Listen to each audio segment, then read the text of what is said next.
Aku diselingkuhi saat sedang melahirkan anakmu.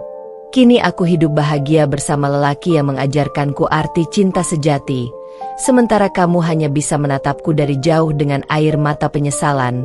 Kisah nyata. Assalamualaikum warahmatullahi wabarakatuh. Selamat datang di LA Stories. Di balik senyuman ada air mata yang tak terlihat. Di balik tawa, ada kisah yang tak pernah diceritakan. Ini adalah LA Stories, tempat di mana kisah nyata jadi pelajaran, dan luka hati jadi kekuatan. Setiap cerita di sini bukan sekadar drama, tapi potongan hidup yang bisa jadi cermin untuk kita semua. Siapkan hatimu, karena apa yang kamu dengar bisa mengubah cara pandangmu selamanya. Ini bukan sekadar cerita. Ini adalah kenyataan yang belum tentu sanggup kamu jalani.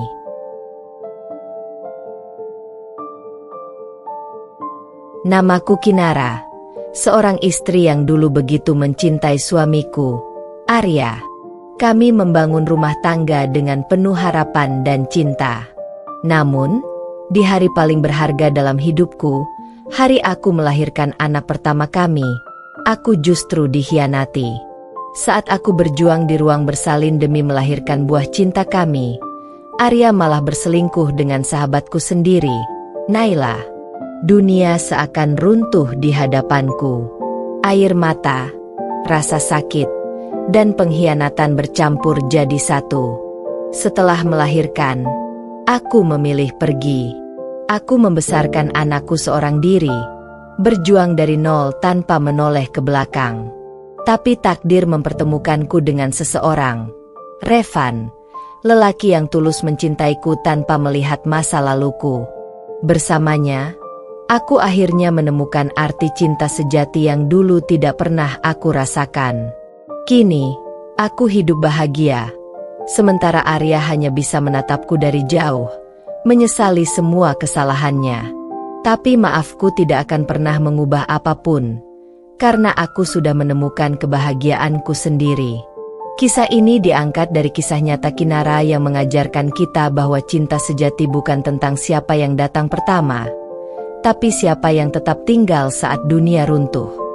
Jangan lupa like, tulis pendapat kamu di komentar, dan subscribe channel ini biar kamu nggak ketinggalan kisah nyata lainnya yang penuh air mata, pengkhianatan, dan pembalasan cinta yang menggetarkan hati. Karena setiap luka selalu punya cara sendiri untuk berubah jadi kekuatan. Sebelum masuk ke ceritanya, jangan lupa absen dulu Bunda. Bunda semuanya dari daerah mana saja. Dan bagi yang sudah subscriber semoga rezekinya lancar. Namaku Kinara Pramesti. Aku lahir di Bandung, 28 tahun yang lalu. Sejak kecil, hidupku tidak pernah mudah. Aku tumbuh di keluarga sederhana, dengan seorang ibu yang bekerja sebagai penjahit rumahan dan ayah yang meninggalkan kami saat aku masih duduk di bangku SMP. Sejak saat itu, aku belajar bahwa hidup tidak akan selalu memberi apa yang kita mau, tapi selalu memberi apa yang kita butuhkan untuk menjadi lebih kuat. Aku bukan perempuan yang sempurna, tapi aku selalu berusaha. Setelah lulus SMA, aku melanjutkan kuliah di Universitas Negeri Bandung, jurusan Manajemen Keuangan. Aku bekerja sambilan sebagai kasir di sebuah toko buku, hanya untuk membantu ibu membayar biaya kuliah dan kebutuhan rumah tangga. Waktu itu, setiap hari terasa seperti perjuangan panjang antara mimpi dan kenyataan. Tapi aku tidak pernah mengeluh. Aku selalu percaya, setiap langkah kecil yang aku ambil akan membawaku ke kehidupan yang lebih baik. Lulus kuliah bukan berarti hidupku langsung berubah. Aku sempat menganggur selama beberapa bulan sebelum akhirnya diterima bekerja sebagai staf administrasi di sebuah perusahaan ekspedisi. Gajinya tidak besar, tapi cukup untuk membuatku merasa bangga, karena semua hasil kerja keras itu aku raih dengan tanganku sendiri, tanpa bantuan siapapun. Di usia 25 tahun, aku mulai menata hidupku lebih serius. Aku menabung, membantu ibuku merenovasi rumah kecil kami, dan bahkan membuka usaha kecil-kecilan menjual kue kering buatan sendiri. Hidupku memang sederhana, tapi penuh makna. Aku tidak punya banyak teman, tapi aku punya satu prinsip yang selalu aku pegang. Kalau dunia tidak memelukmu, peluklah dirimu sendiri. Aku tidak pernah berpikir tentang cinta pada saat itu. Bukan karena aku tidak ingin dicintai, tapi karena aku takut kehilangan fokus pada hidup yang baru mulai terasa stabil. Bagiku, cinta bisa menunggu, tapi kesempatan memperbaiki hidup tidak bisa. Anak, aku belum punya. Tapi aku punya banyak anak asuh dari yayasan tempat aku sering menjadi relawan mengajar. Aku mengajar anak-anak jalanan membaca dan menulis di setiap akhir pekan. Di sanalah aku menemukan makna sejati dari memberi, bahwa kadang yang mereka butuhkan bukan uang, melainkan perhatian dan kasih tulus. Banyak orang bilang aku terlalu mandiri, terlalu serius, terlalu hati-hati. Tapi sebenarnya, aku hanya perempuan biasa yang ingin hidupnya tenang, tanpa harus bergantung pada siapapun. Aku tidak tahu bahwa takdir sedang menyiapkan sesuatu yang besar untukku, sesuatu yang akan mengubah seluruh hidupku. Dan di sanalah kisahku mulai berjalan. Kisah seorang perempuan yang akan diuji dengan cinta, pengkhianatan, dan keteguhan hati yang bahkan tak pernah ia bayangkan sebelumnya. Setelah bertahun-tahun hidup dalam kesibukan dan kesunyian, aku, Kinara, mulai terbiasa dengan rutinitas yang itu-itu saja. Pagi berangkat kerja, siang tenggelam dalam tumpukan dokumen di kantor ekspedisi, malam pulang ke rumah kecil bersama ibu, lalu menutup hari dengan secangkir teh hangat dan suara jangkrik dari halaman belakang. Hidupku datar, tapi tenang. Aku pikir, aku tidak membutuhkan siapapun untuk melengkapinya. Sampai suatu hari, ketenangan itu terusik oleh seseorang yang tak pernah aku sangka akan mengubah segalanya. Namanya Arya. Hari itu, perusahaan tempatku bekerja sedang berkolaborasi dengan sebuah startup logistik baru untuk sistem pengiriman digital. Aku ditugaskan menjadi perwakilan administrasi untuk mengurus dokumen kerjasama. Dan di sanalah aku bertemu dengannya, lelaki dengan kemeja putih tergulung di siku, senyum hangat, dan tatapan yang terasa menembus tapi tenang. Maaf. Kamu Kinara, kan? Aku Arya, dari tim pengembangan sistem, katanya sambil mengulurkan tangan. Tangannya hangat, berbeda dengan dinginnya ruang rapat ber-AC tempat kami bertemu. Aku hanya tersenyum sopan. Ya, saya Kinara. Senang bertemu, jawabku singkat. Aku tidak tahu kenapa, tapi ada sesuatu dalam caranya menatap.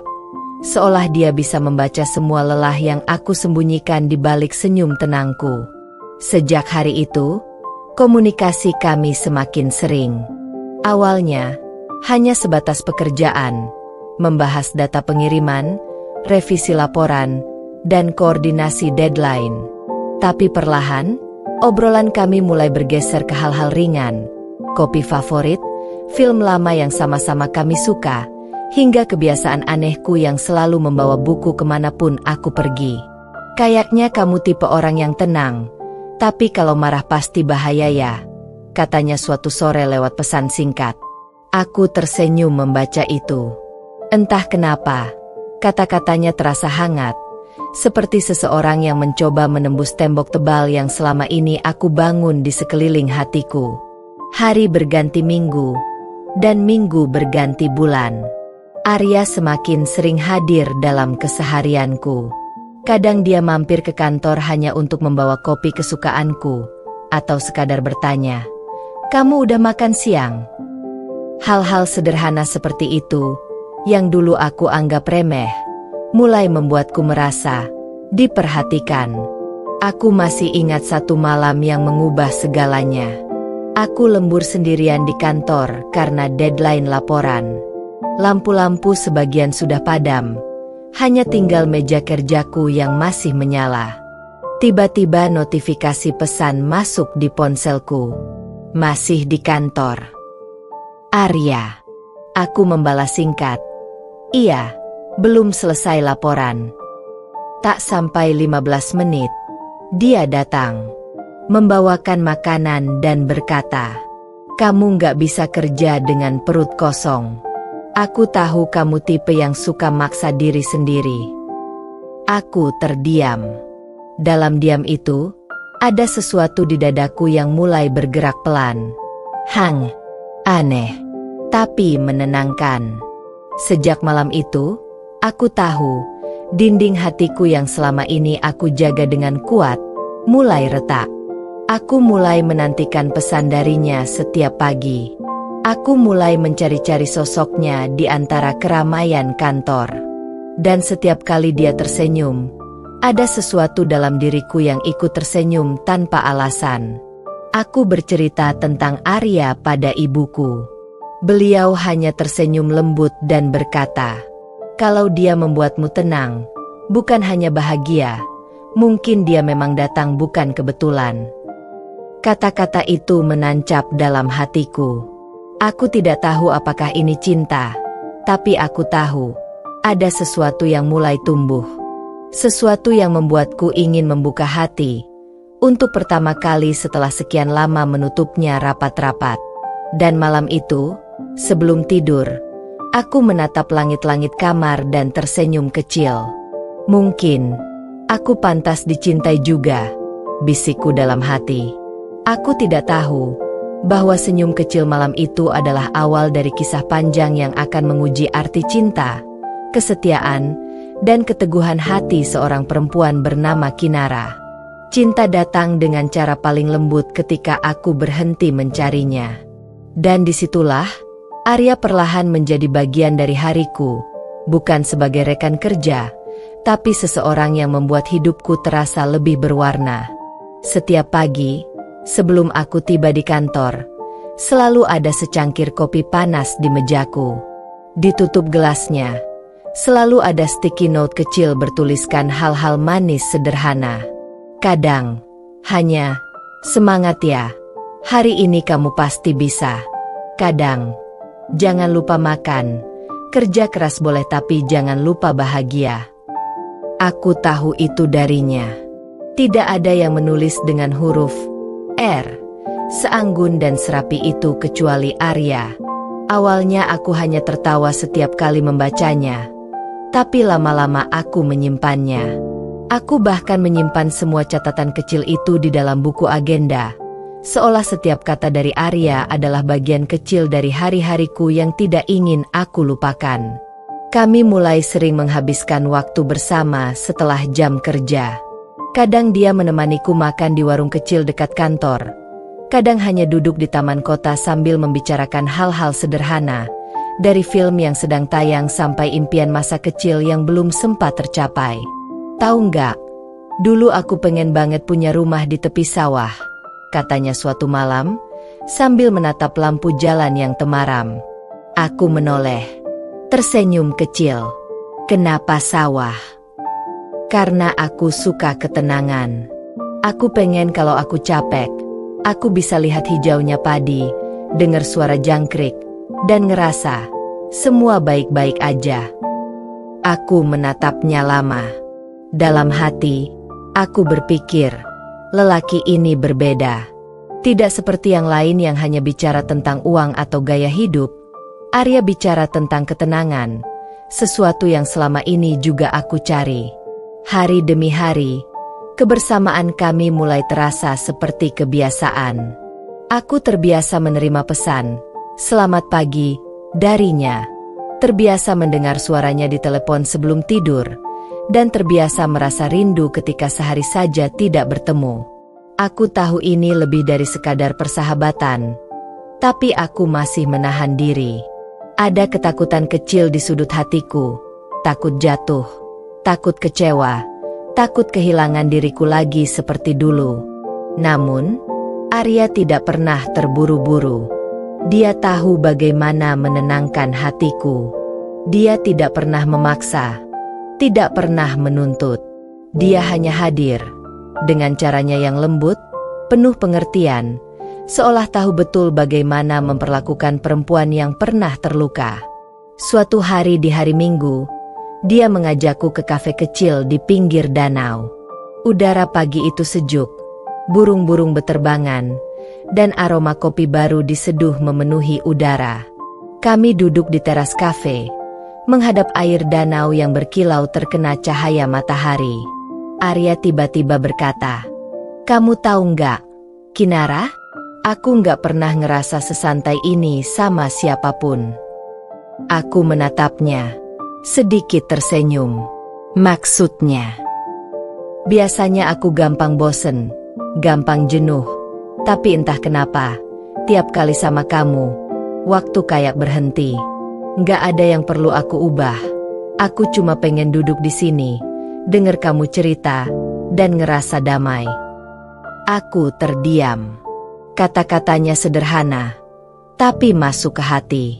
Untuk pertama kalinya setelah sekian lama, aku merasa dicintai dengan tulus. Tidak dengan janji manis, tidak dengan pamer, tapi dengan ketenangan yang menenangkan jiwaku. Sejak hari itu, Arya semakin sering menemani hari-hariku. Dia mengenal ibuku, bahkan kadang datang membawa buah tangan tanpa diminta. "Bu, Kinara ini kerja terus, nggak pernah istirahat," katanya sambil bercanda. Ibu hanya tertawa. "Ya, tolong diingatkan ya, Nak Arya. Dia memang keras kepala dari dulu." Kami tertawa bersama. Dan di tengah tawa itu, aku bisa melihat sesuatu di mata ibuku.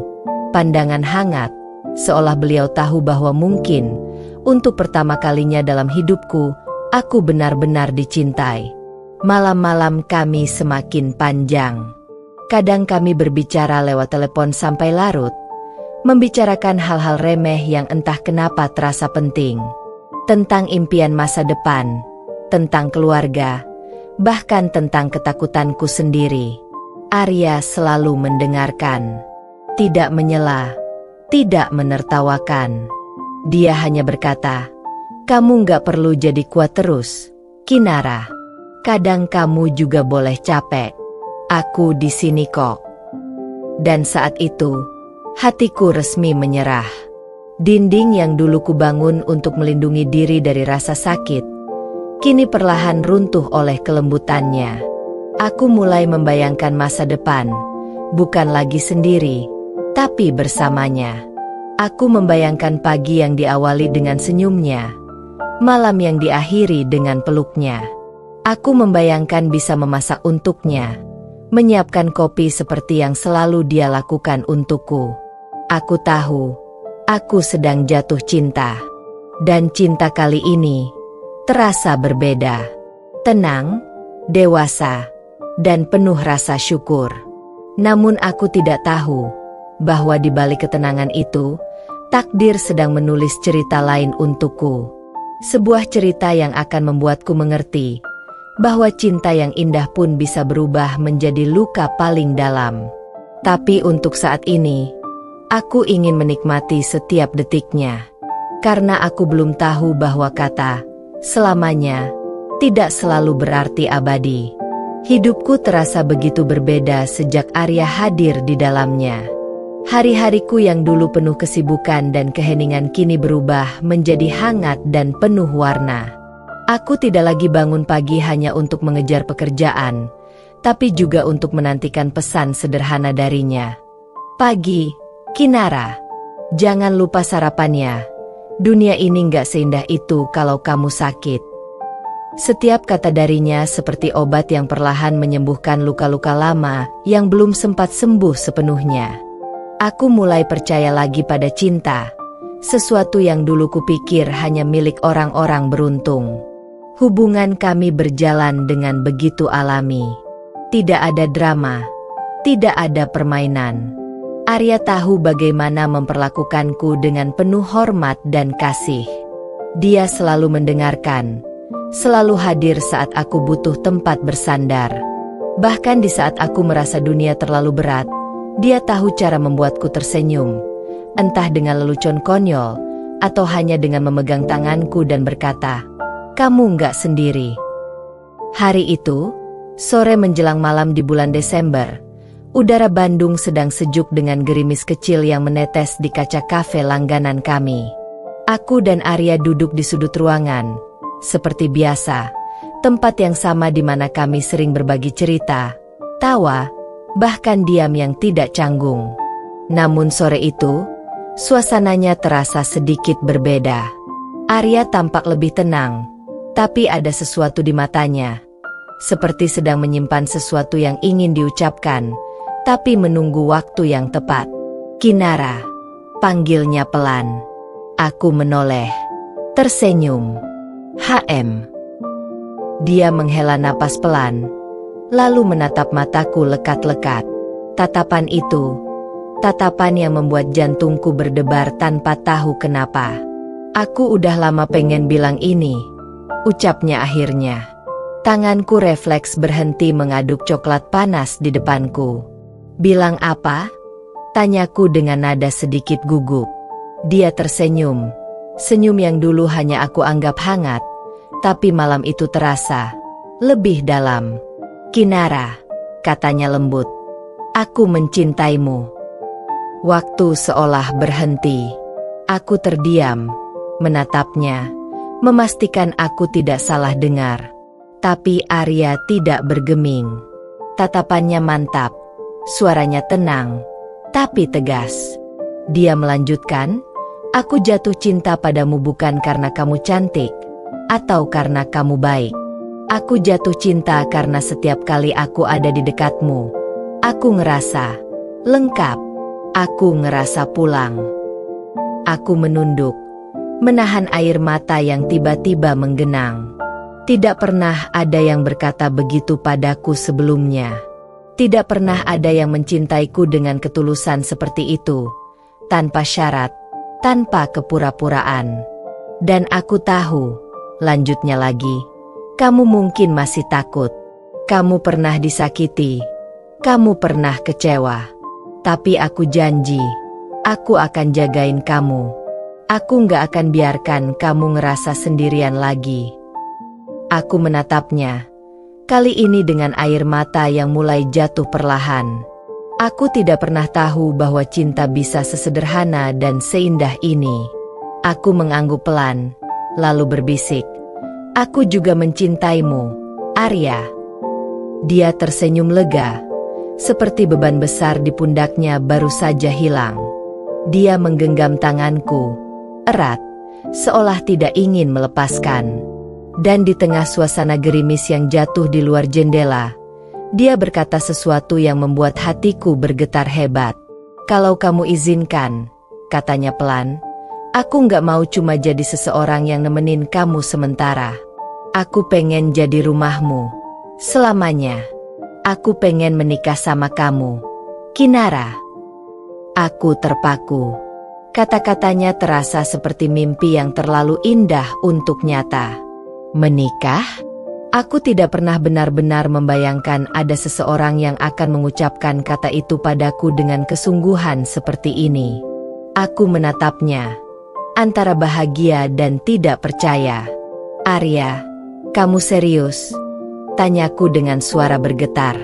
Dia menatapku penuh keyakinan. "Aku nggak pernah seserius ini sebelumnya. Aku nggak cuma pengen jadi bagian dari ceritamu, Kinara.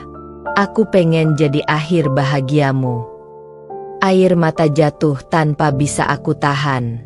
Aku mengangguk, tersenyum di sela isak kecil. Malam itu, di bawah gerimis yang menjadi saksi, aku menerima cintanya. Aku menerima janji yang terasa begitu tulus, begitu meyakinkan, hingga aku tidak sadar.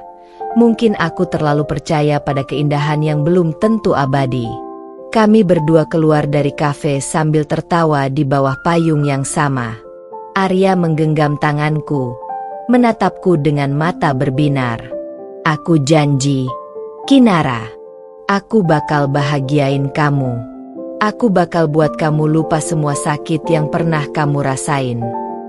Aku tidak tahu bahwa malam itu juga adalah awal dari perjalanan cinta yang akan membawaku ke dua sisi kehidupan, antara kebahagiaan yang sempat aku kira abadi, dan luka yang kelak akan mengubahku selamanya.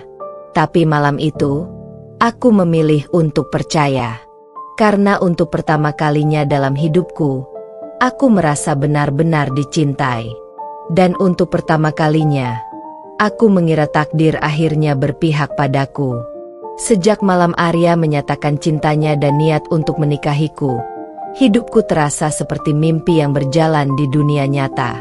Aku, Kinara, yang dulu menutup hati rapat-rapat, kini sedang menapaki babak baru, menjadi calon istri seseorang yang begitu kucintai.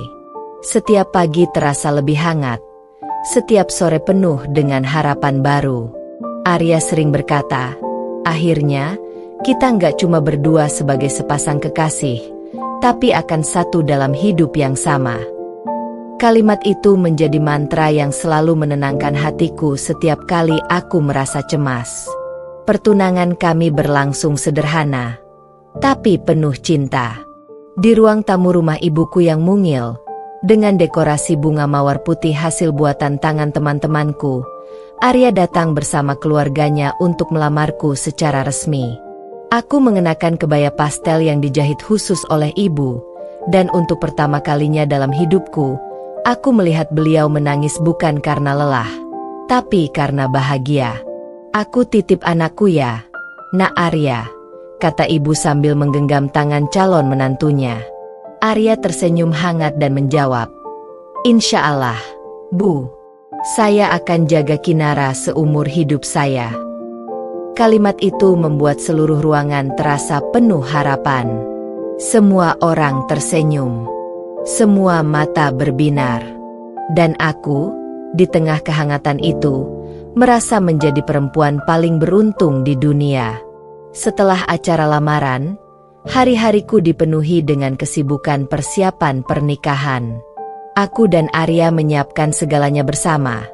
Lokasi, undangan, busana, bahkan daftar tamu yang akan hadir. Kami sering bertemu setelah jam kerja untuk membicarakan detail kecil, seperti warna bunga di pelaminan, menu makanan, hingga lagu yang akan diputar saat resepsi. Kinara, gimana kalau lagu pembuka kita nanti perfectnya Ed Sheeran? Katanya sambil tersenyum di salah satu kafe tempat kami berdiskusi. Aku tertawa kecil. Kamu emang romantis banget. Ya. Dia menjawab. Enggak juga. Cuma pengen lagu itu jadi saksi kalau aku beneran nemuin seseorang yang perfect di hidupku. Dan aku tertunduk malu, sambil merasakan jantungku berdetak terlalu cepat untuk ukuran perbincangan santai. Namun di balik semua keceriaan itu, mulai ada hal-hal kecil yang aneh, hal-hal yang tidak langsung kupahami sebagai tanda. Kadang, Arya tiba-tiba menjadi lebih diam. Kadang dia lupa membalas pesanku, padahal dulu dia selalu yang pertama menghubungiku setiap pagi. Ketika aku bertanya, "Kamu sibuk?" "Ya." Dia hanya menjawab singkat, "Iya, ada proyek baru di kantor. Capek banget." Aku tidak curiga. Aku hanya khawatir. Aku tahu pekerjaannya sedang padat, dan aku tidak ingin jadi beban di tengah kesibukannya. Sampai suatu malam, aku mencoba meneleponnya seperti biasa. Suara di ujung sana terdengar tergesa. "Aku lagi meeting. Sayang, nanti aku telepon balik." "Ya." Tapi entah kenapa, ada suara perempuan di latar belakang. Samar, seperti sedang tertawa. Aku terdiam sejenak, tapi memilih menepis pikiran buruk itu. Mungkin hanya rekan kerja. Ya, tentu saja hanya rekan kerja. Hari demi hari berlalu, dan persiapan pernikahan kami hampir selesai. Gaun pengantinku sudah jadi, putih sederhana dengan renda lembut di bagian bahu, seperti yang selalu aku impikan sejak kecil. Setiap kali aku memandangi gaun itu, aku tersenyum sendiri. "Aku akan menikah," bisikku pelan di depan cermin.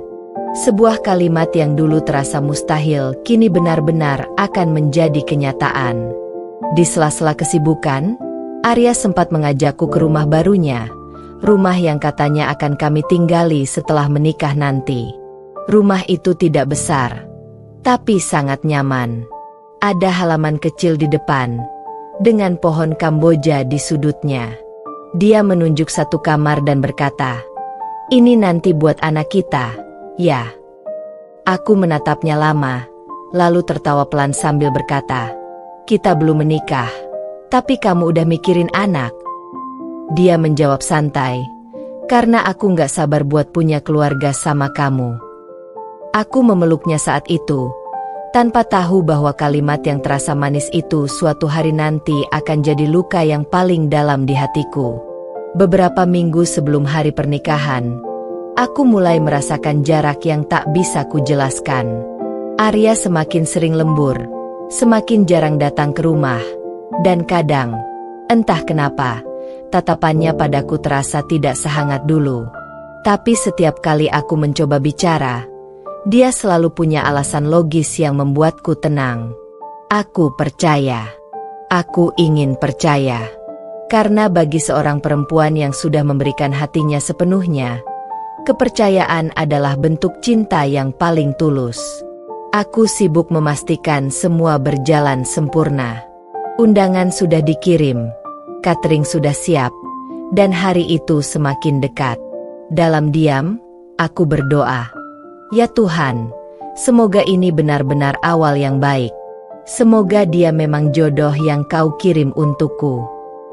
Dan malam sebelum hari pengambilan foto prewedding, Arya menatapku lama lalu berkata dengan suara lembut, "Kinara, aku bahagia banget bisa sampai di titik ini sama kamu. Kamu bukan cuma calon istriku, kamu rumahku. Janji, aku gak akan ninggalin kamu." Aku tersenyum, menatap matanya dalam-dalam, tanpa tahu bahwa di balik janji itu akan ada kisah kelam yang membuatku hancur berkeping-keping. Tapi malam itu, aku percaya pada setiap kata yang diucapkannya. Karena di mataku, Arya adalah segalanya. Cintaku padanya sudah terlalu dalam. Bahkan sebelum aku sadar, aku telah menaruh seluruh hidupku di tangannya. Pagi itu, matahari tampak lebih hangat dari biasanya, seolah turut merayakan kebahagiaan yang sedang menyelimuti hidup Kinara. Hari yang selama ini hanya ia bayangkan dalam doa, kini benar-benar tiba, hari pernikahannya dengan Arya. Sejak fajar menyingsing, rumah keluarga Kinara sudah dipenuhi kesibukan. Suara riasan, tawa kecil para sahabat, aroma bunga melati, dan wewangian dupa lembut berpadu menjadi harmoni yang menenangkan. Di depan cermin besar, Kinara duduk dengan gaun pengantin putih yang elegan, dihiasi rendah halus dan taburan mutiara kecil di sekitar dadanya. Tangannya sedikit gemetar, bukan karena gugup, melainkan karena campuran antara bahagia dan tak percaya bahwa hidupnya akhirnya sampai di titik ini. "Bu, lihat Kinara sekarang, akhirnya aku benar-benar menikah. Bu," bisiknya lirih sambil menatap pantulan dirinya di cermin. Ia teringat perjuangan panjangnya. Semua kerja keras, air mata, dan kesendirian yang dulu ia lewati seorang diri terasa seperti bayangan masa lalu yang akhirnya memudar digantikan oleh cahaya kebahagiaan baru. Ibunya masuk ke dalam kamar dengan mata yang berkaca-kaca, mengenakan kebaya warna gading yang senada dengan gaun Kinara. "Nak, kamu cantik sekali, seperti bidadari. Ibu tahu, kamu sudah berjuang keras sampai ke titik ini. Semoga lelaki yang kamu pilih benar-benar bisa menjagamu seumur hidup." Kinara memeluk ibunya erat, hangat dan penuh rasa syukur.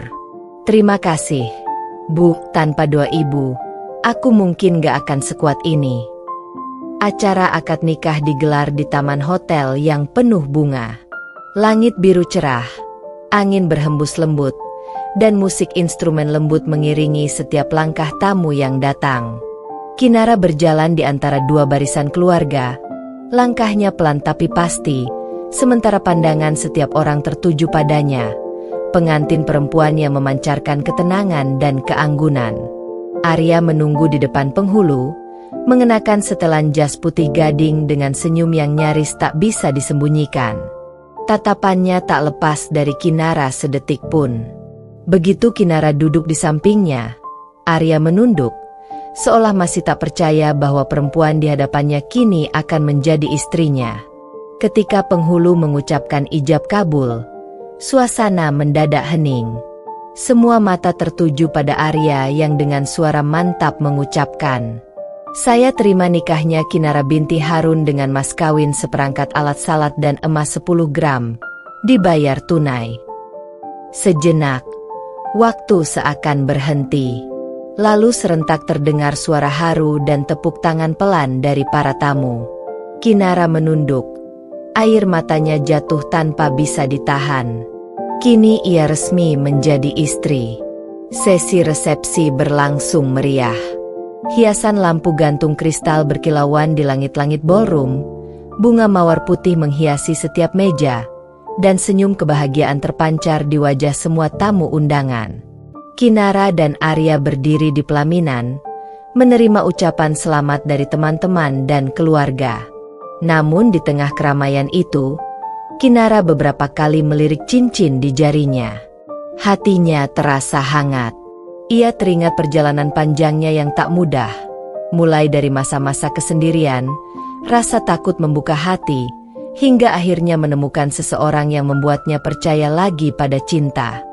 Saat malam menjelang, Kinara dan Arya duduk berdua di taman hotel, menjauh dari keramaian pesta. Hanya cahaya lampu taman yang lembut menerangi wajah mereka. "Terima kasih, Kinara," ucap Arya dengan nada lembut. "Kamu sudah mau percaya sama aku. Aku janji, aku akan buat kamu bahagia." Kinara tersenyum kecil. "Aku juga terima kasih, Arya. Karena kamu, aku tahu rasanya dicintai lagi." Mereka saling menatap. Dan di antara senyap malam, angin berembus membawa harapan dan doa yang sama. Semoga kebahagiaan ini bertahan selamanya. Namun, tanpa mereka sadari, di balik kisah cinta yang tampak sempurna itu, takdir sudah menulis alurnya sendiri. Hari itu menjadi saksi dari awal bahagia, dan kelak juga akan menjadi titik yang membuat Kinara harus kembali belajar tentang makna kehilangan dan kekuatan hati seorang perempuan. Hari-hari setelah pernikahan menjadi masa paling indah dalam hidup Kinara. Setiap pagi kini dimulai dengan aroma kopi buatan Arya, dan setiap malam diakhiri dengan obrolan hangat di balkon kecil apartemen mereka. Rasanya, hidup seperti berjalan di atas awan, tenang, manis, dan penuh cinta. Kinara, yang dulu terbiasa bangun pagi untuk bersiap kerja sendirian, kini punya seseorang yang selalu ada di sisinya. Arya sering mencandainya dengan hal-hal kecil, kadang menyembunyikan kunci mobil hanya agar Kinara tidak berangkat kerja terlalu pagi, atau tiba-tiba datang ke kantor membawakan makan siang karena rindu suaranya. Malam-malam mereka sering dihabiskan dengan menonton film sambil saling bersandar. Tak jarang Arya mencium kening Kinara sambil berbisik, "Aku masih gak percaya kamu sekarang istriku. Aku takut nanti kamu cuma mimpi dan aku bangun sendirian." Kinara hanya tersenyum. "Kalau ini mimpi, aku gak mau bangun." Kehidupan mereka sederhana tapi hangat. Setiap sudut rumah kecil itu dipenuhi tawa dan kenangan. Arya kadang membantu mencuci piring, meski sering membuat dapur berantakan. Kinara yang awalnya ingin marah justru tertawa, karena Arya selalu berusaha membuat suasana jadi ringan. Setiap akhir pekan, mereka jalan pagi di taman dekat rumah sambil berbagi rencana masa depan, tentang anak, tentang rumah impian, tentang liburan kecil ke pantai. Semua terasa sempurna. Tahun pertama pernikahan berlalu begitu cepat. Hubungan mereka semakin erat. Arya makin sibuk dengan pekerjaannya, tapi selalu menyempatkan waktu untuk pulang lebih awal di hari Jumat agar bisa makan malam bersama.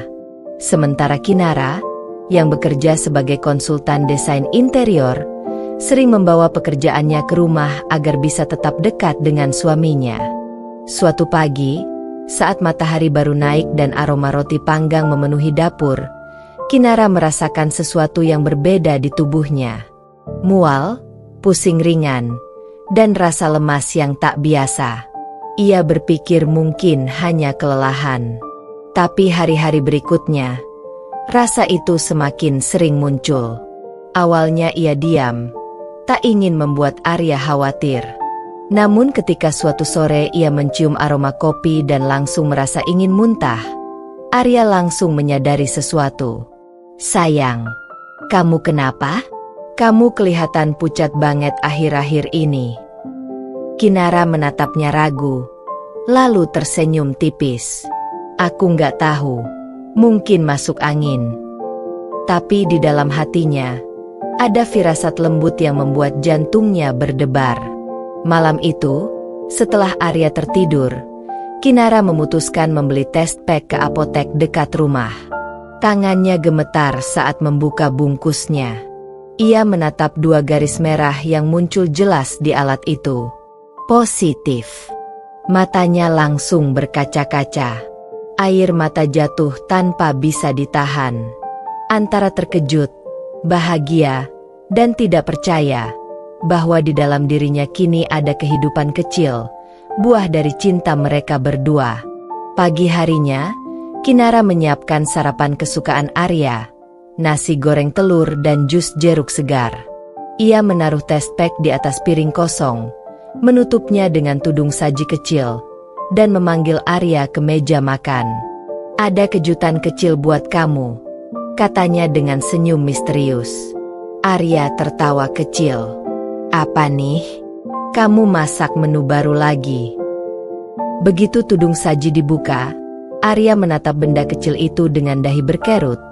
Lalu pandangannya beralih pada Kinara yang mulai meneteskan air mata. "Kita bakal jadi orang tua, yah," bisik Kinara pelan.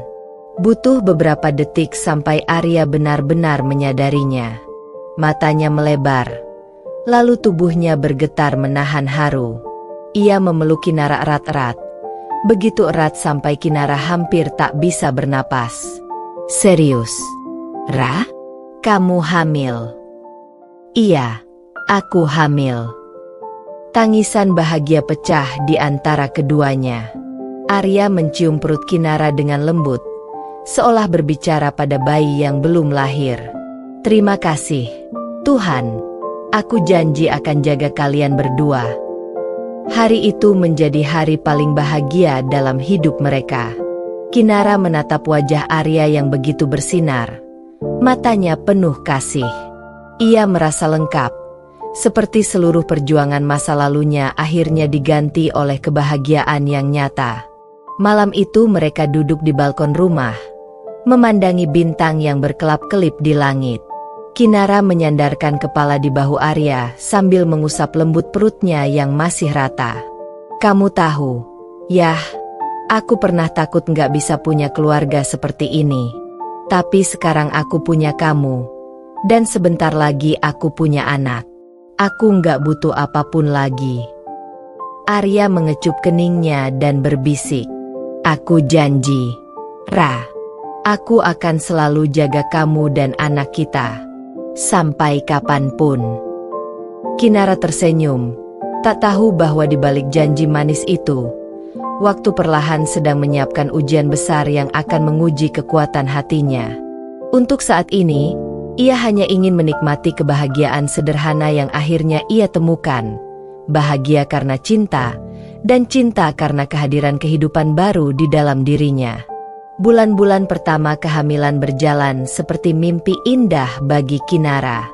Setiap pagi, Arya selalu menyiapkan segelas susu hangat untuknya sebelum berangkat kerja. Ia bahkan sering menempelkan telinganya ke perut Kinara sambil berkata pelan, "Selamat pagi, Nak. Papa sayang kamu. Ya, jangan bikin Mama capek." Kalimat sederhana itu selalu membuat hati Kinara meleleh. Ia merasa menjadi perempuan paling beruntung di dunia, dicintai, diperhatikan, dan kini sedang mengandung buah cinta dari seseorang yang dulu membuatnya percaya lagi pada kebahagiaan. Setiap kontrol ke dokter, Arya selalu mendampingi. Ia menggenggam tangan Kinara erat saat mendengar detak jantung kecil dari layar USG. Tatapannya penuh haru dan mata Kinara selalu basah karena bahagia. Mereka memilih warna cat kamar bayi bersama, menyiapkan nama-nama calon anak, dan tertawa setiap kali membayangkan wajah bayi mereka nanti akan lebih mirip siapa. Hidup terasa lengkap. Namun, kebahagiaan itu perlahan mulai berubah. Memasuki usia kandungan 7 bulan, tubuh Kinara mulai terasa berat. Ia sering merasa cepat lelah, jalannya mulai pelan, dan tidur pun tak lagi senyaman dulu. Tapi lebih dari semua perubahan fisik itu, yang paling membuatnya resah adalah perubahan sikap Arya. Jika dulu Arya selalu pulang lebih awal dan menemaninya makan malam, kini ia sering memberi alasan lembur. "Sayang, proyek kantor lagi padat banget. Aku harus selesaikan malam ini," katanya sambil meraih kunci mobil. Awalnya Kinara mengerti. Ia tahu Arya ambisius dan ingin menjadi suami yang sukses. Namun, alasan itu terus terulang hampir setiap hari. Teleponnya sering tak diangkat, pesannya hanya dibalas singkat, dan seringkali ia pulang larut malam dengan wajah lelah dan aroma parfum asing yang samar. Kinara mencoba berpikir positif. Ia percaya pada suaminya. Tapi setiap kali duduk sendirian di ruang tamu menunggu suara mobil Arya di depan rumah, ada perasaan asing yang perlahan menyelinap ke dalam dadanya. Rasa rindu yang bercampur cemas. Suatu malam, Kinara terbangun karena perutnya terasa kencang. Ia memegang perutnya sambil menahan sakit dan mencari Arya di sisi tempat tidur. Tapi sisi itu kosong. Jam di dinding menunjukkan pukul 1.27 dini hari. Ia mencoba menelepon Arya, namun tak ada jawaban. Air mata menetes begitu saja. "Arya, kamu di mana?" gumamnya pelan. Beberapa jam kemudian, Arya pulang dengan wajah datar. "Maaf, ada rapat mendadak," katanya tanpa menatap Kinara. Kinara tak ingin ribut. Ia hanya tersenyum lemah dan berkata, "Aku cuma khawatir. Bayi kita tadi sempat gerak terus. Aku takut ada apa-apa." Arya menjawab singkat, "Kan sekarang baik-baik aja." Kalimat itu menusuk hati Kinara lebih dalam daripada yang ia kira. Hari-hari berikutnya, perubahan itu makin terasa. Arya mulai jarang mengelus perutnya, jarang menanyakan kondisi bayi, bahkan jarang menatap mata Kinara lama-lama. Ia seperti kehilangan ketertarikan pada sosok perempuan yang kini tubuhnya mulai gemuk, wajahnya kusam, dan langkahnya lambat.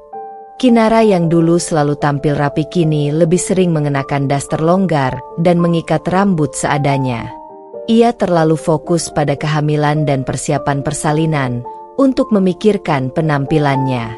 Tapi di mata Arya, semua itu tampak seperti perubahan yang membuatnya bosan.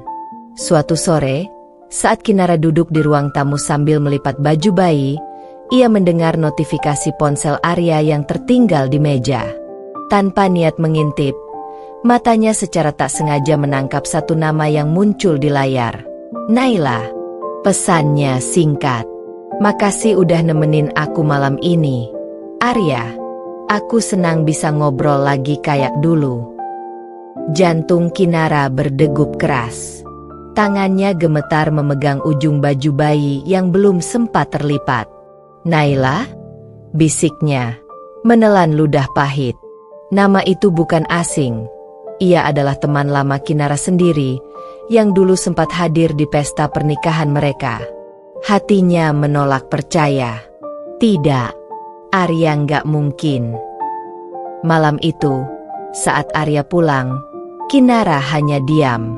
Ia memandangi wajah suaminya dalam diam sambil berusaha menenangkan pikirannya yang berputar. "Kamu kelihatan capek banget," katanya pelan. "Iya, kerjaan makin padat. jawab Arya tanpa menatap. Kinara menunduk. Air matanya menetes perlahan. Ia tak berani bertanya lebih jauh. Bukan karena takut dengan jawabannya, tapi karena ia belum siap kehilangan sosok yang selama ini ia perjuangkan. Hari-hari menjelang kelahiran menjadi ujian berat bagi Kinara. Ia tetap berusaha tersenyum, tetap menyiapkan sarapan, tetap memijat pundak Arya ketika pulang larut, walau hatinya hancur perlahan. Kadang, di tengah malam, ia berbicara lembut kepada bayinya di perut. "Nak, kamu harus kuat ya. Walaupun mama lagi sedih, mama janji gak akan nangis di depan kamu." Bayi itu bergerak lembut, seolah mengerti isi hati ibunya. Kinara menatap foto pernikahan mereka di dinding. Di foto itu, Arya sedang memegang tangannya erat dan menatapnya penuh cinta. Kini, yang tersisa hanyalah bayangan dari masa itu. Masa di mana cinta terasa tulus, perhatian terasa nyata, dan janji terasa bisa dipercaya. Namun meski hatinya mulai retak, Kinara masih memilih bertahan. Ia percaya, ketika seorang perempuan sudah berjuang sejauh ini, ia tak boleh menyerah hanya karena perubahan sementara. Ia yakin, suatu hari nanti, Arya akan kembali menjadi suami yang dulu ia kenal. Sayangnya, ia tidak tahu, perubahan kecil itu hanyalah awal dari badai besar yang perlahan-lahan mendekat.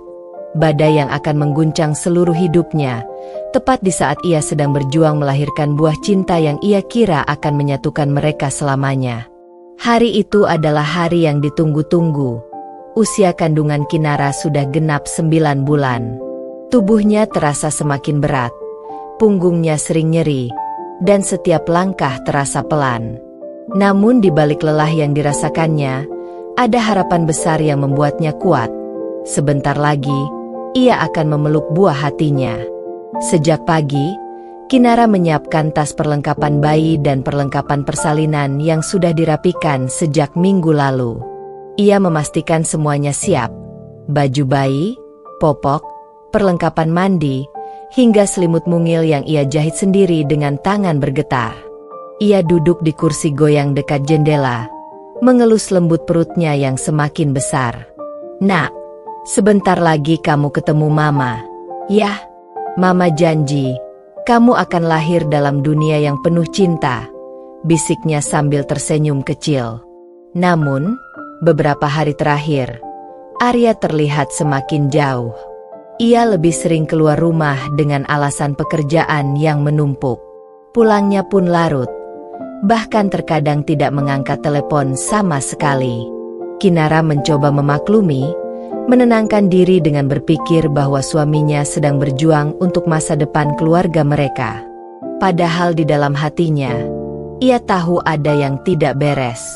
Malam sebelum persalinan, hujan turun deras malam itu. Angin menerpa jendela kamar, dan suara petir bergema di kejauhan. Kinara tak bisa tidur. Tubuhnya mulai terasa nyeri di bagian perut bawah. Rasa mulas itu datang dan pergi seperti ombak kecil yang terus mendekat ke tepi pantai. "Apa ini kontraksi?" gumamnya sambil memegangi perutnya. Ia melirik jam di meja. Pukul 11.47 malam.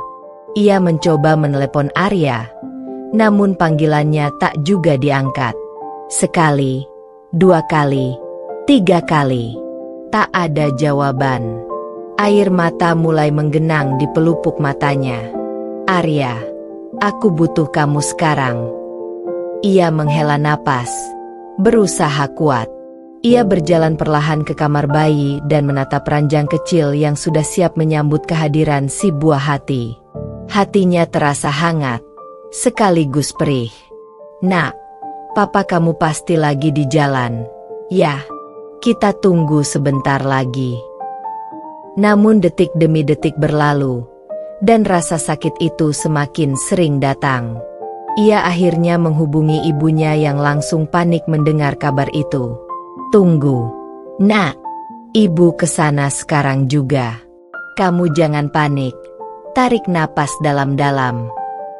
Sementara ibunya bergegas ke rumah, Kinara menahan rasa sakit di ruang tamu, memeluk bantal sambil terus berdoa agar Arya segera pulang. Tapi hingga ibunya datang dan membawanya ke rumah sakit, Arya tetap tak terlihat. Di rumah sakit, suara monitor detak jantung bayi mengisi ruangan bersalin.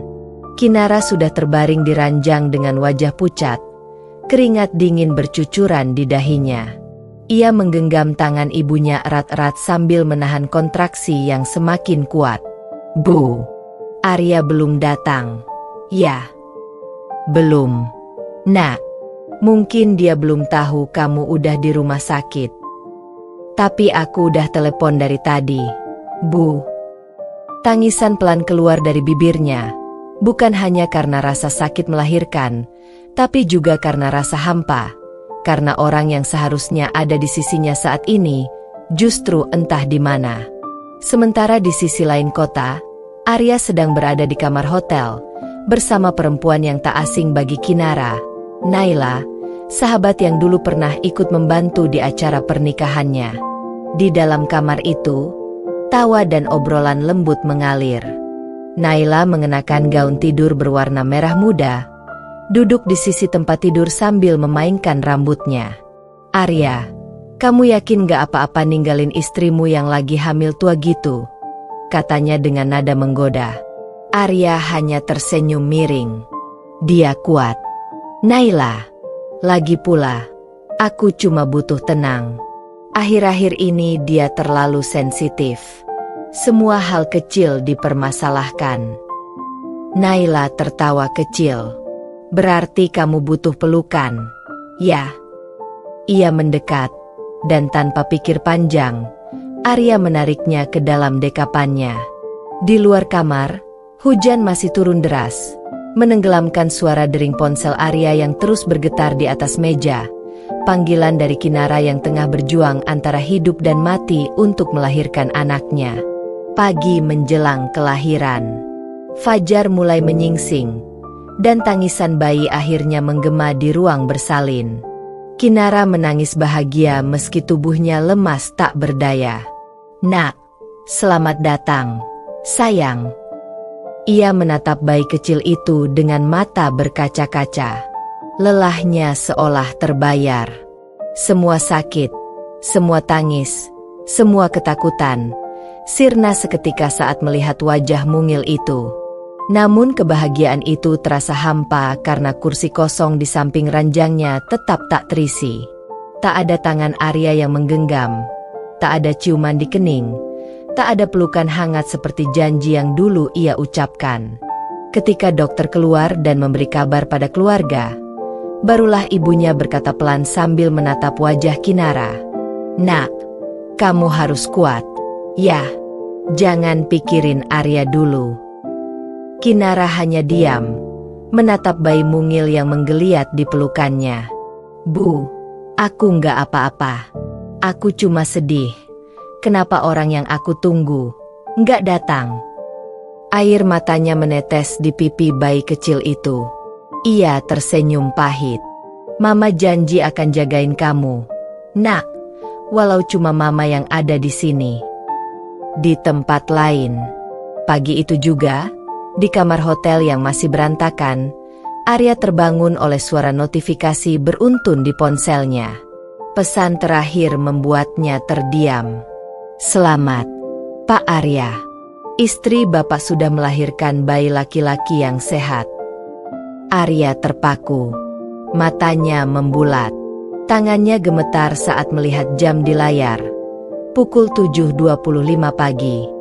Ia menatap Naila yang masih tertidur, lalu menutup wajahnya dengan kedua tangan. Untuk sesaat, rasa bersalah menghantam keras dadanya. Namun semuanya sudah terlambat. Saat Kinara berjuang menahan sakit demi melahirkan anak mereka, Arya justru sibuk menodai janji yang dulu ia ucapkan di depan Tuhan. Kinara tak tahu bahwa di balik kelahirannya yang penuh air mata, pengkhianatan terbesar dalam hidupnya baru saja terjadi. Ia hanya tahu satu hal, bahwa kini, di dunia ini, ada seseorang kecil yang membuatnya punya alasan untuk tetap kuat, bahkan ketika hatinya hancur berkeping-keping. Selamat datang, sayang. Meskipun dunia ini nggak sempurna, Mama janji akan jadi rumah terbaik buat kamu. Dan di saat itu, tanpa ia sadari, kisah cintanya dengan Arya perlahan berubah menjadi kisah luka. Kisah seorang perempuan yang dikhianati tepat di momen paling suci dalam hidupnya. Hari-hari setelah kelahiran anak pertamaku seharusnya menjadi masa paling indah dalam hidupku.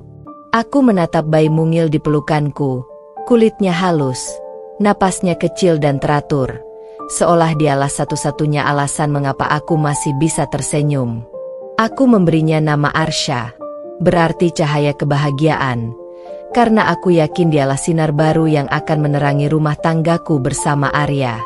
Namun, cahaya itu perlahan meredup. Bahkan sebelum sempat benar-benar menyinari hidupku.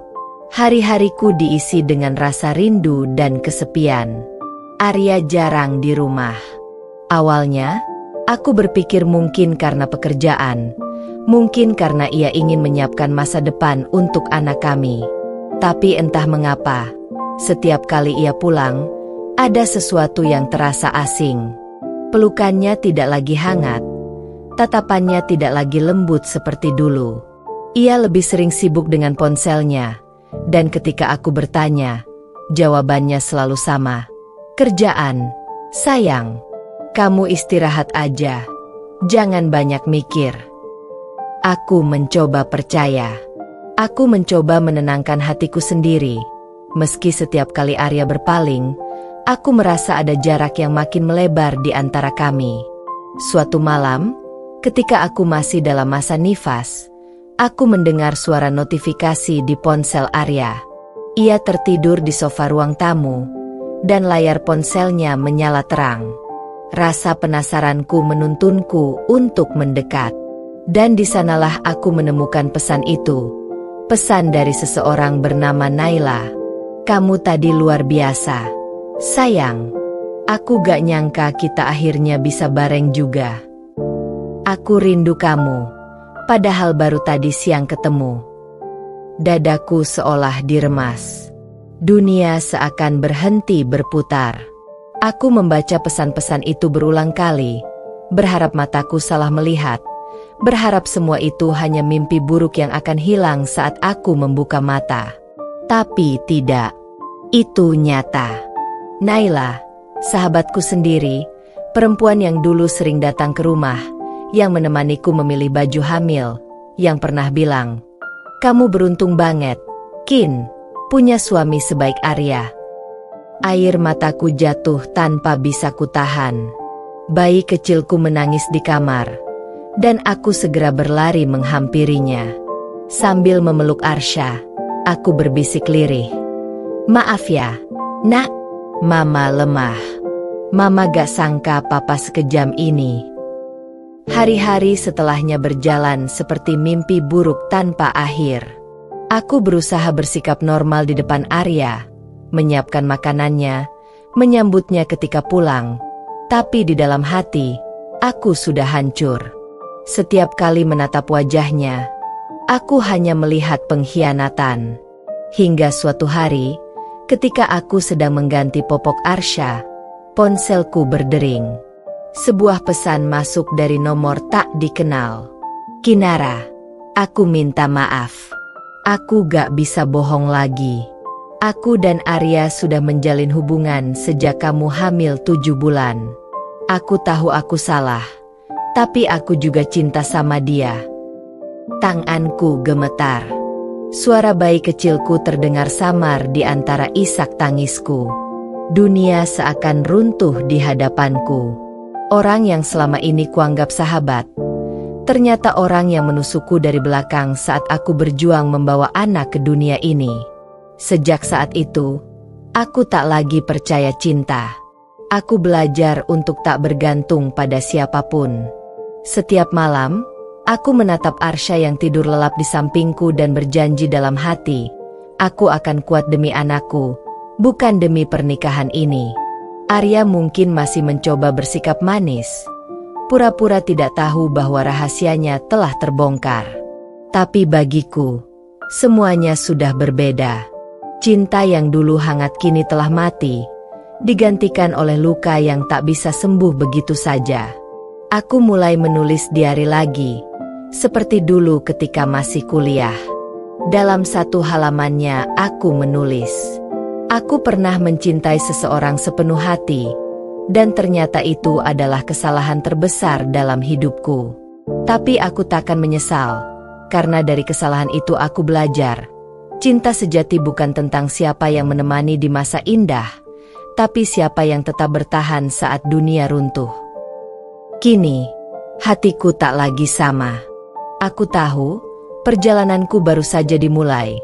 Perjalanan untuk bangkit dari pengkhianatan yang nyaris menghancurkanku, untuk menjadi perempuan yang tak lagi menangis karena cinta, melainkan berdiri tegak karenanya. Hari-hari setelah aku tahu tentang pengkhianatan itu terasa seperti hidup tanpa arah. Aku masih mencoba bertahan, bukan karena aku masih cinta, tapi karena aku berharap Arya akan sadar. Aku pikir, mungkin semua ini hanya kesalahan sesaat.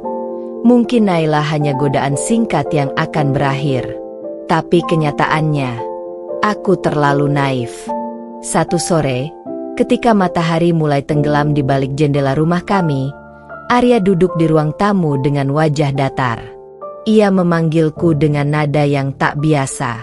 Ada jarak, ada ketegangan. Aku tahu, sesuatu akan terjadi. "Kin," katanya perlahan. Matanya tak berani menatapku. Aku udah mikir lama. Aku gak mau terus hidup dalam kebohongan. Aku cinta sama Naila. Dunia seakan berhenti. Kata-kata itu menggema di kepalaku, mengiris setiap inci dari hatiku yang tersisa. Aku hanya menatapnya, menunggu ia tertawa dan mengatakan itu hanya candaan kejam. Tapi tidak. Ia serius. Ia bahkan melanjutkan, "Naila berbeda, Kin. Dia bisa buat aku bahagia. Dia tahu gimana cara bikin aku semangat lagi. Aku gak tahu kenapa, tapi sama dia aku merasa hidup." Aku menggigit bibirku kuat-kuat, menahan air mata agar tidak jatuh di depannya. "Dan aku?" tanyaku dengan suara bergetar. "Aku yang menemanimu dari nol.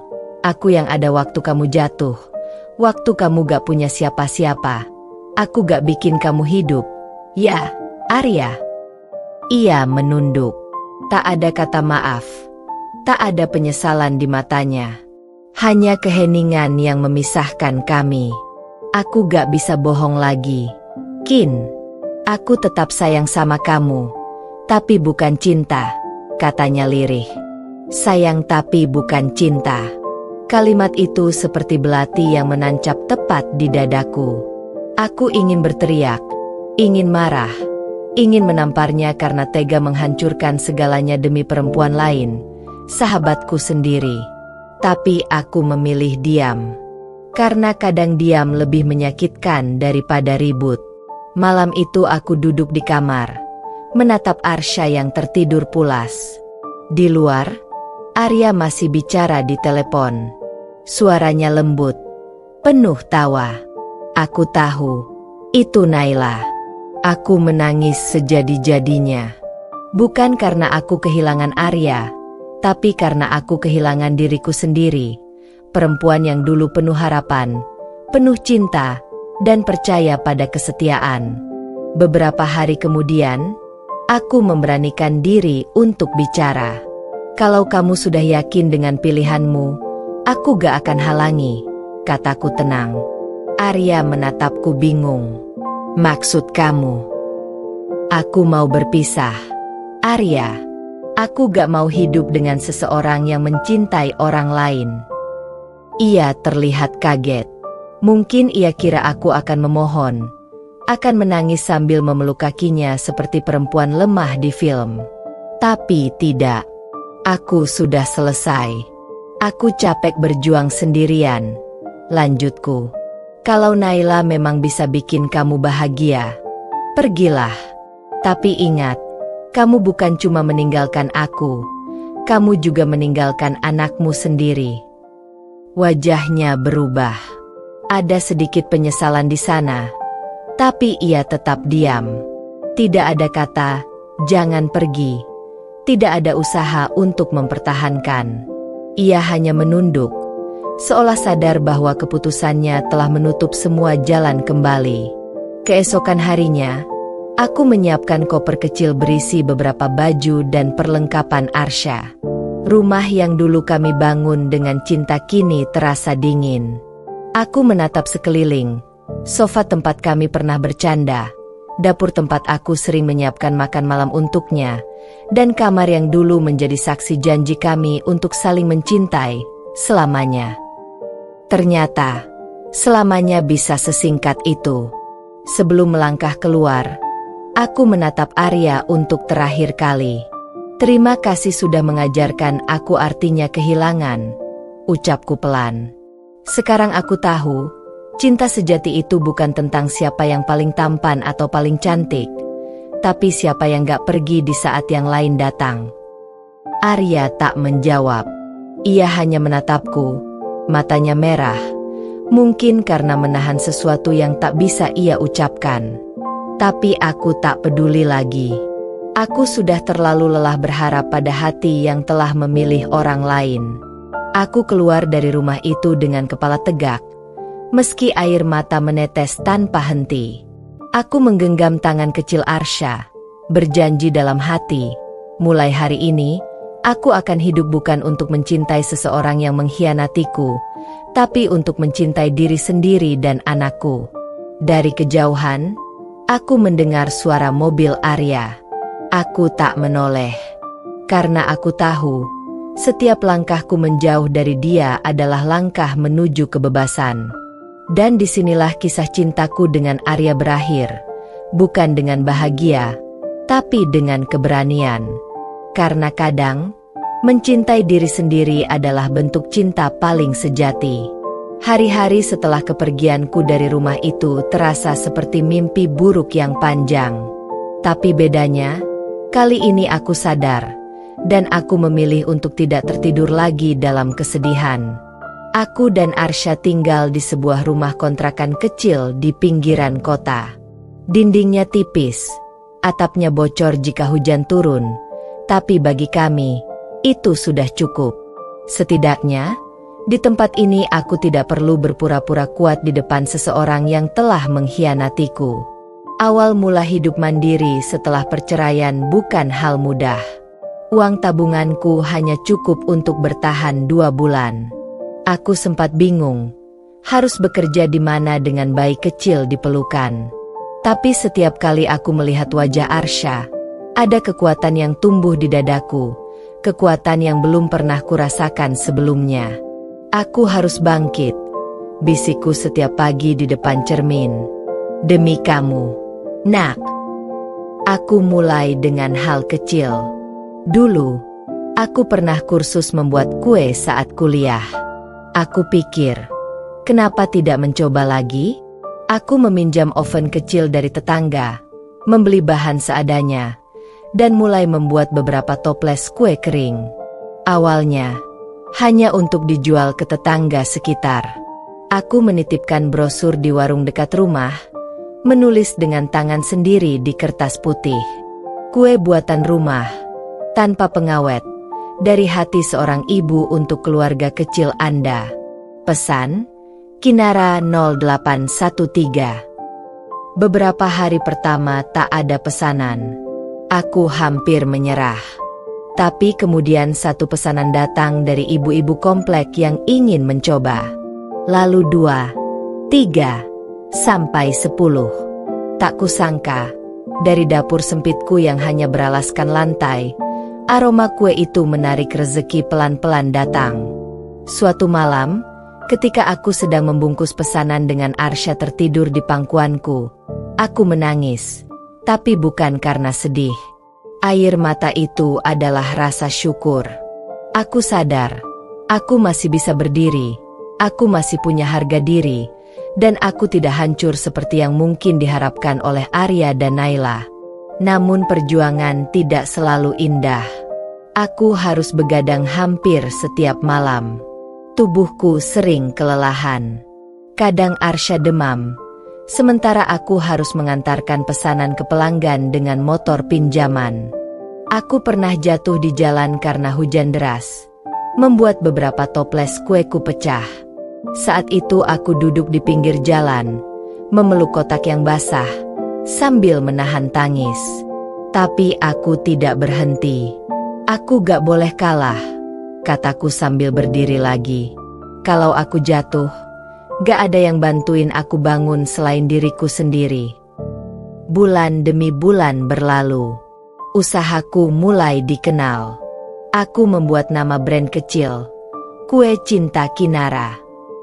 Aku mulai menjual lewat media sosial, belajar memotret produknya dengan ponsel bekas, menulis caption yang jujur dari hati.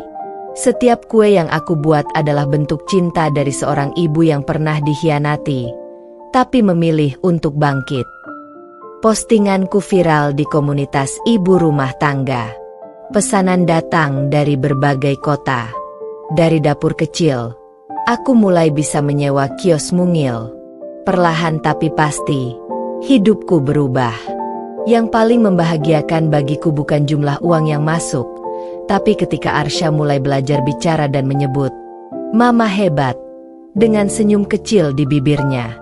Kalimat itu lebih berharga dari segalanya. Aku tak lagi memikirkan Arya.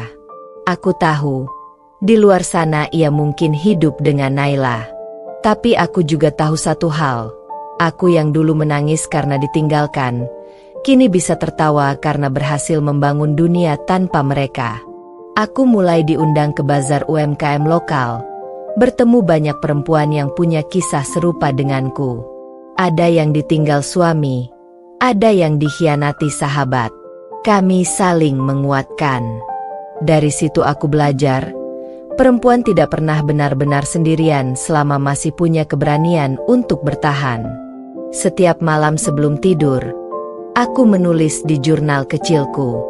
Aku mungkin kehilangan suami, tapi aku menemukan diriku sendiri. Aku mungkin ditinggalkan saat lemah, tapi kini aku berdiri karena cinta yang paling kuat, cinta seorang ibu kepada anaknya. Kini, aku tahu arti sebenarnya dari kata bangkit. Bukan sekadar berdiri setelah jatuh, tapi berjalan dengan kepala tegak meski hati masih penuh luka. Aku tak tahu kemana hidup akan membawaku setelah ini. Tapi satu hal pasti, aku tidak akan pernah kembali ke masa lalu. Karena aku bukan lagi Kinara yang dulu menangis karena kehilangan Arya. Aku adalah Kinara yang baru, perempuan yang bisa membangun dunianya sendiri dari puing-puing hati yang pernah hancur. Dan di pelukanku, Arsya tersenyum, seolah berkata, "Terima kasih, Ma, udah gak nyerah."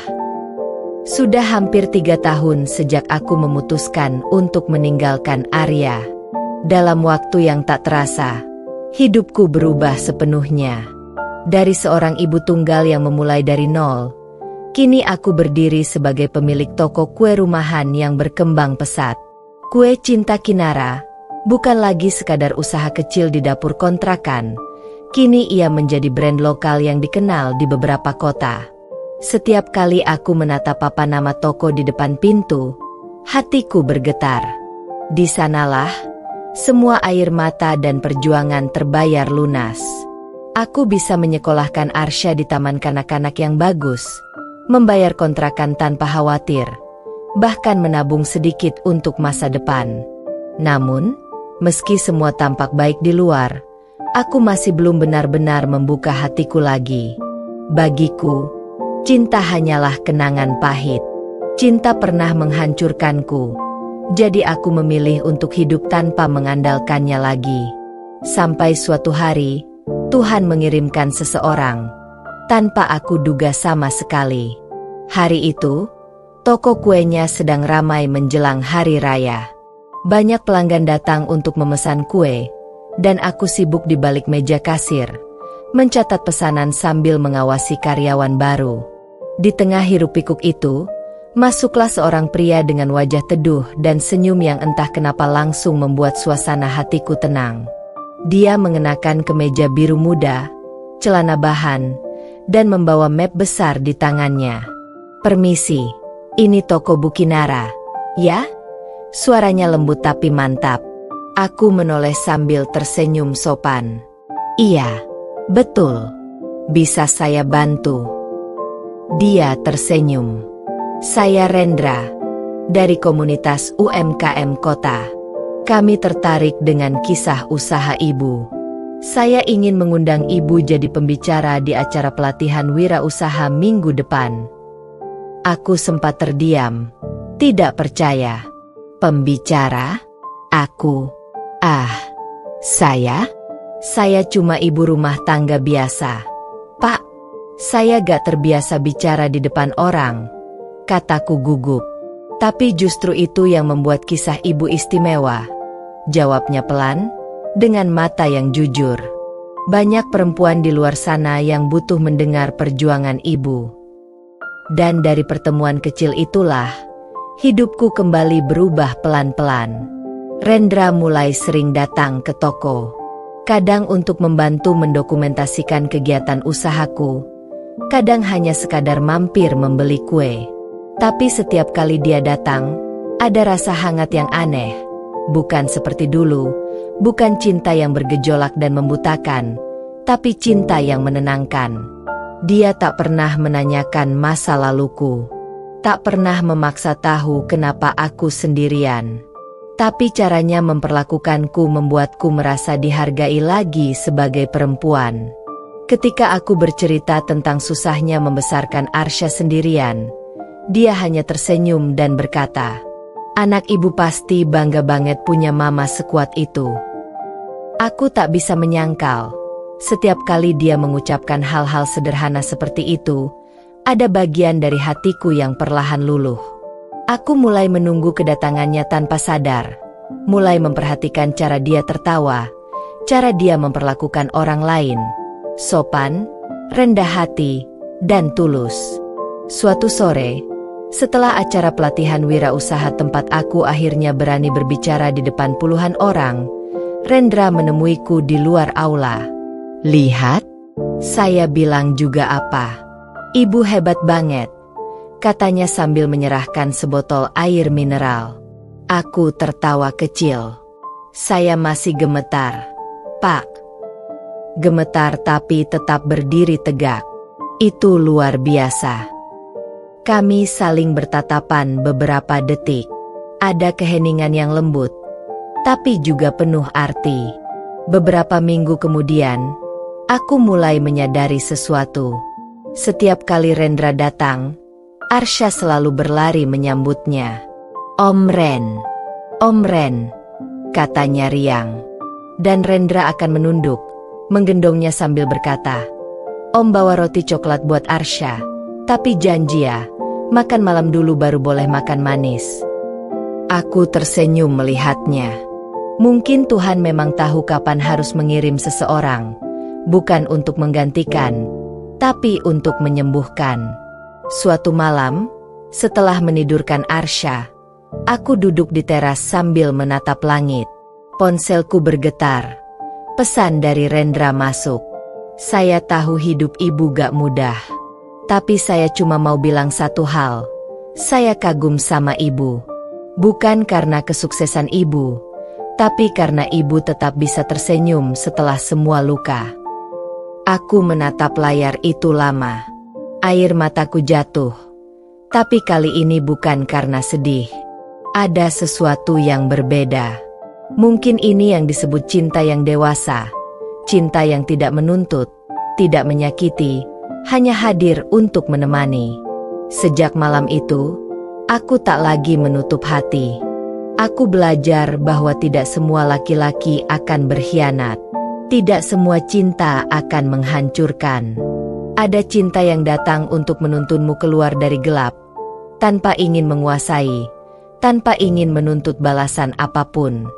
Dan ketika Rendra akhirnya berkata, "Kinara, aku gak mau tergesa-gesa. Aku cuma ingin kamu tahu, aku siap menemani kamu dan Arsya, kapanpun kamu siap membuka hati." Aku tahu, Inilah cinta yang selama ini aku tunggu. Bukan cinta yang membuatku lupa diri, tapi cinta yang membuatku merasa hidup lagi. Aku menatap Rendra, tersenyum lembut, lalu menjawab, "Terima kasih, Ren. Aku gak janji apa-apa, tapi aku janji akan berusaha percaya lagi." Dan malam itu, di bawah langit yang tenang, untuk pertama kalinya setelah sekian lama, aku merasa damai. Bukan karena aku menemukan cinta baru, tapi karena aku akhirnya menemukan diriku yang dulu hilang. Kinara yang kuat, berani, dan pantas dicintai dengan cara yang benar. Waktu berjalan cepat. Sudah hampir 4 tahun sejak aku resmi berpisah dengan Arya. Kini, hidupku jauh berbeda dari dulu. Bukan karena aku tiba-tiba kaya atau terkenal, tapi karena hatiku tenang. Usahaku, Kue Cinta Kinara, berkembang pesat.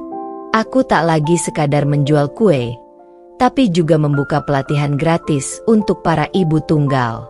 Aku ingin setiap perempuan tahu, kita bisa bertahan, bahkan setelah dunia meninggalkan kita. Dan di tengah perjalanan panjang itu, ada Rendra. Sosok yang datang tanpa niat mengambil alih hidupku, tapi perlahan menjadi bagian di dalamnya. Ia selalu ada, bukan dengan janji manis, tapi dengan kehadiran nyata. Pagi-pagi ia sering mampir ke toko hanya untuk membantu menata produk sebelum buka. Kadang ia datang membawa bunga kecil yang katanya sisa dari rapat di kantor. Tapi aku tahu, bunga itu dipilihnya dengan sengaja. Namun bukan itu yang membuatku luluh. Yang benar-benar menyentuh hatiku adalah caranya memperlakukan Arsya. Sejak awal, Rendra tak pernah mencoba menjadi ayah pengganti. Ia hanya menjadi teman bagi Arsya, bermain bola, mengajarkan menggambar, bahkan mengantar sekolah ketika aku sibuk. Lama-kelamaan, hubungan mereka tumbuh begitu alami. Arsya mulai memanggilnya Papa Ren, tanpa aku ajarkan. Dan anehnya, aku tak marah. Aku justru terharu. Suatu sore, aku melihat mereka berdua di halaman depan toko. Arsya tertawa lepas saat Rendra menggendongnya tinggi-tinggi, seolah ingin terbang. Mata kecil itu bersinar bahagia. Dan aku, yang menatap dari jendela, merasakan sesuatu yang tak pernah lagi kurasakan sejak lama, kedamaian yang tulus. Rendra kemudian menatap ke arahku dan tersenyum. Senyum itu bukan milik pria yang ingin memamerkan cintanya, melainkan seseorang yang benar-benar bersyukur karena bisa hadir di hidupku. Aku tahu saat itu, Rendra bukan sekadar lelaki yang datang karena kasihan. Ia datang karena cinta yang tumbuh dari hormat dan kekaguman. Namun, seperti hidup yang tak pernah lepas dari ujian, masa lalu kembali datang mengetuk. Hari itu, aku sedang menata rak kue ketika seseorang membuka pintu toko dengan langkah pelan. Ketika aku menoleh, dadaku mendadak sesak. Arya. Ia berdiri di sana, dengan wajah lelah dan mata yang sayu. Rambutnya agak berantakan, bajunya lusuh, dan tubuhnya tampak lebih kurus. Sesaat aku nyaris tak mengenalinya. Tapi begitu ia memanggil namaku dengan suara parau, aku tahu, masa lalu yang pernah menghancurkanku kini berdiri di depanku lagi. Kinara. Suaranya gemetar. Aku cuma mau lihat kamu dan anak kita. Aku terdiam. Tubuhku menegang, tapi hatiku tidak lagi bergetar seperti dulu. Tidak ada rindu, tidak ada cinta, hanya dingin. Arya menatap sekeliling toko, melihat logo besar bertuliskan Kue Cinta Kinara. Matanya memerah. Jadi ini usaha kamu sekarang? Hebat banget kamu, Kin. Aku bangga, tapi juga malu. Aku tak menjawab. Di dalam hatiku, ada luka lama yang seolah dibuka kembali. Tapi kali ini, aku sudah kebal terhadap sakitnya. Aku salah besar ninggalin kamu. Lanjutnya. Naila ninggalin aku begitu aja setelah 2 tahun. Dia cuma butuh aku waktu masih punya uang dan posisi bagus. Sekarang aku gak punya apa-apa. Semua hilang. Kin. Semua. Ia mulai menangis. Menunduk di depanku. Aku nyesel. Kin. Aku pengen mulai lagi. Aku pengen tebus semua salahku. Aku menarik napas panjang. Di masa lalu, mungkin aku akan luluh. Tapi kini, aku bukan lagi perempuan yang sama. Arya, kataku pelan tapi tegas. Aku gak benci kamu. Dulu iya, aku hancur karena kamu. Tapi sekarang, aku sudah sembuh. Aku sudah bahagia dengan hidupku sekarang. Jangan datang lagi membawa masa lalu ke masa depan yang udah aku bangun dengan susah payah. Ia menatapku. Air matanya jatuh. Kamu udah punya orang lain, ya? Aku terdiam sejenak, lalu menatap ke arah luar toko, di mana Rendra sedang menggendong Arsya sambil menunggu di mobil. Arsya melambaikan tangan ke arahku. Wajahnya bersinar cerah. Aku tersenyum kecil. Aku gak tahu kamu mau sebut itu apa, tapi ya, aku sudah punya kebahagiaan yang gak pernah kamu kasih. Arya menunduk. Suaranya nyaris tak terdengar. Dia baik sama anak kita. Sangat. Jawabku tegas. Bahkan tanpa darah yang sama, dia bisa jadi ayah yang jauh lebih tulus. Suasana hening. Arya memandangku lama, lalu mengusap wajahnya dengan gemetar. Berarti, udah gak ada kesempatan buat aku, ya, Kin? Aku menggeleng pelan. Kesempatan itu kamu buang waktu kamu milih Naila. Air mata jatuh dari matanya. Tapi aku tak lagi ikut menangis. Aku hanya menatapnya dengan perasaan yang sudah selesai. Kinara, katanya lirih. Aku cuma mau bilang, kamu perempuan paling kuat yang pernah aku kenal. Dan aku berdoa, semoga Rendra gak pernah nyakitin kamu kayak aku. Aku tersenyum samar. Terima kasih, Arya. Tapi aku gak perlu doa itu. Karena aku tahu, Rendra bukan kamu. Ia menunduk untuk terakhir kalinya, lalu melangkah pergi. Dari kaca jendela, aku melihat punggungnya yang semakin jauh. Aku tahu, kali ini dia benar-benar menyesal. Tapi penyesalan memang selalu datang ketika semua sudah terlambat. Sore itu, aku keluar dari toko, mendekati mobil tempat Rendra dan Arsya menungguku. Udah, Ma? Tanya Arsya ceria. Udah, sayang, jawabku sambil mengecup keningnya. Rendra menatapku, seolah tahu apa yang baru saja terjadi, tapi ia tak bertanya apapun. Ia hanya menggenggam tanganku erat dan berkata pelan, udah lewat, ya? Sekarang fokus ke depan. Aku menatapnya, lalu tersenyum. Iya, ke depan. Dan di saat itulah, aku benar-benar sadar, hidup memang selalu memberi kita pilihan, terpuruk dalam masa lalu, atau melangkah menuju masa depan yang menenangkan. Aku sudah memilih. Kini aku tahu, cinta sejati bukan datang di awal cerita, tapi di akhir. Saat Tuhan mengirim seseorang yang mencintaimu bukan karena siapa kamu dulu, tapi karena siapa kamu sekarang setelah semua luka itu sembuh. Dan di sisiku, ada Rendra, ada Arsya, ada aku yang baru, yang akhirnya bisa bahagia tanpa penyesalan. Hari itu, langit biru bersih tanpa awan. Matahari bersinar lembut, seolah tahu bahwa hari ini bukan hari biasa. Hari ini adalah hari di mana semua luka lama akhirnya benar-benar sembuh, dan semua air mata yang pernah jatuh berubah menjadi senyum. Aku berdiri di depan cermin mengenakan kebaya putih sederhana, tapi penuh makna. Tak ada kemewahan berlebihan, tak ada pesta besar-besaran, hanya acara sakral yang kuinginkan benar-benar hangat dan tulus. Di luar, Rendra sedang berbicara dengan keluarga besarku, dan sesekali terdengar tawa kecil Arsha yang memanggil-manggil. "Papa Ren, sini lihat. Aku ganteng gak?" Hatiku bergetar lembut mendengarnya. Dulu, aku pernah berpikir tak akan pernah bisa mencintai lagi, apalagi mempercayai seorang laki-laki. Tapi ternyata Tuhan punya rencana yang jauh lebih indah dari bayanganku. Rendra datang bukan untuk mengambil alih masa laluku, tapi untuk menemaniku menulis masa depan baru. Ketika musik lembut mengalun dan langkahku mulai memasuki ruangan, semua mata tertuju padaku. Namun hanya satu tatapan yang membuatku merasa seperti perempuan paling berharga di dunia. Tatapan Rendra. Tatapan yang tak menjanjikan surga, tapi menjanjikan kesetiaan. Di pelaminan sederhana yang dipenuhi bunga putih dan hiasan kayu, aku duduk di sampingnya.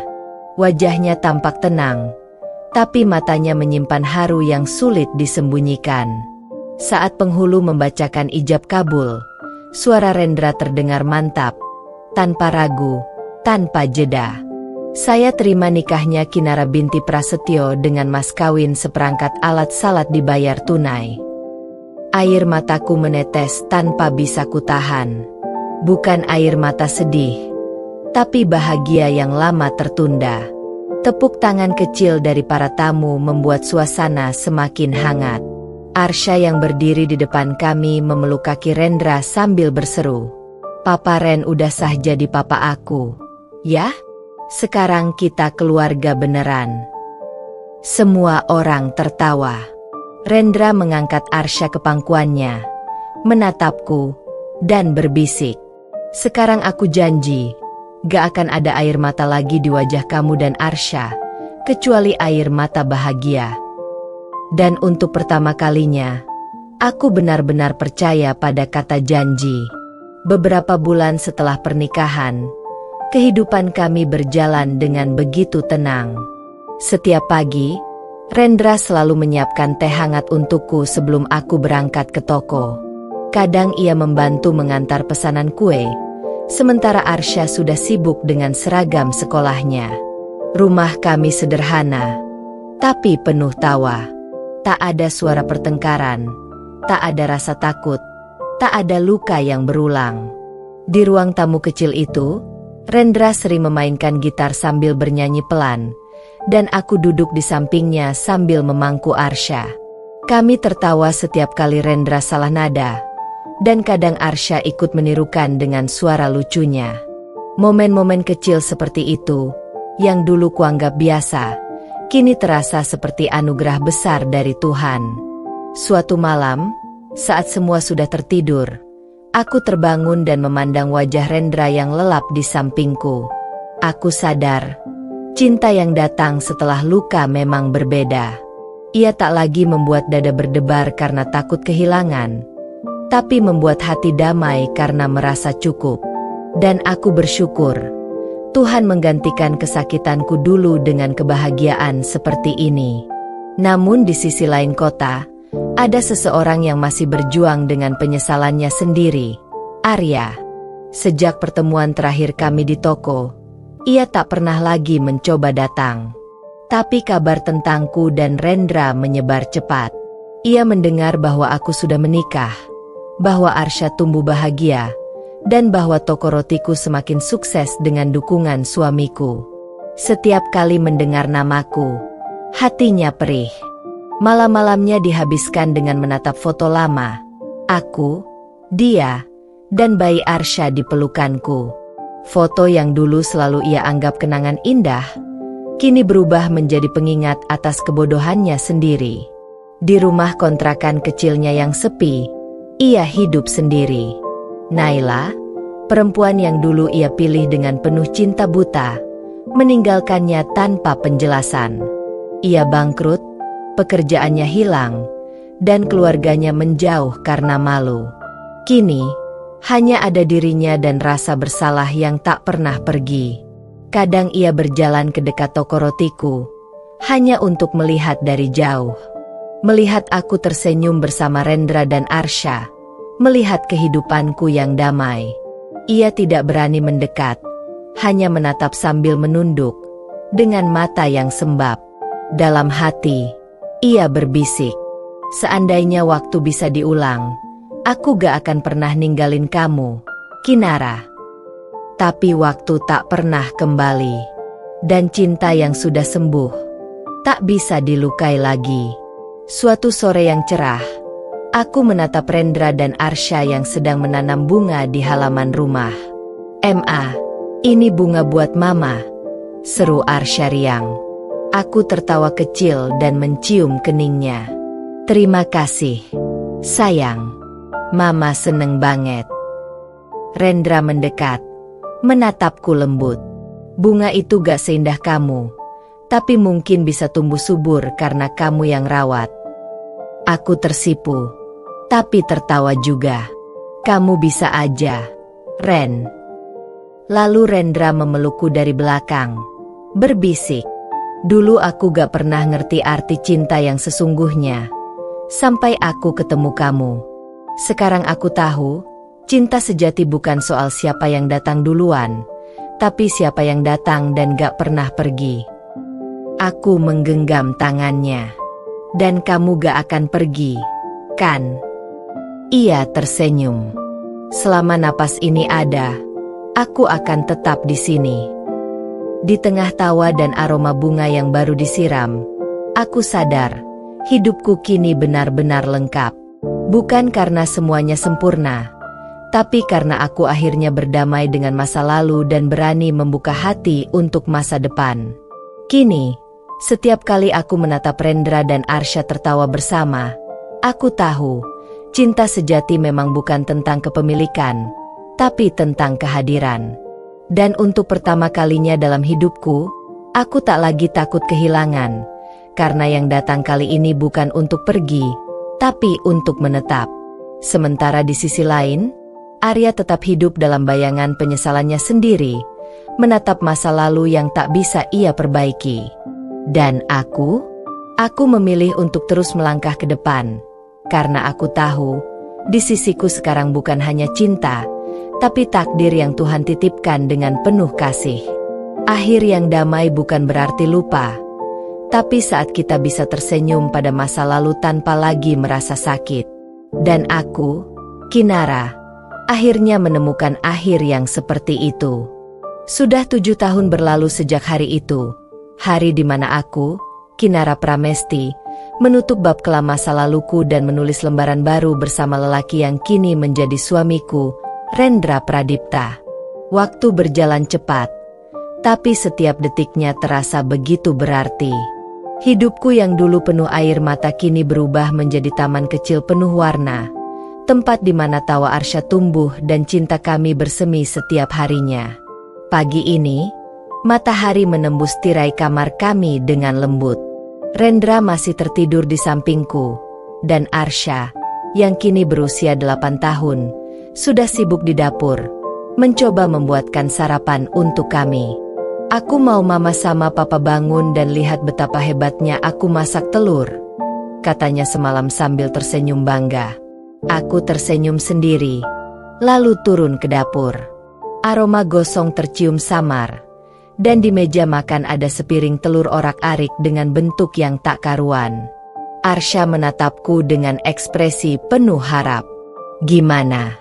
Ma, enak gak?" Aku mencicipi sedikit dan pura-pura mengangguk mantap.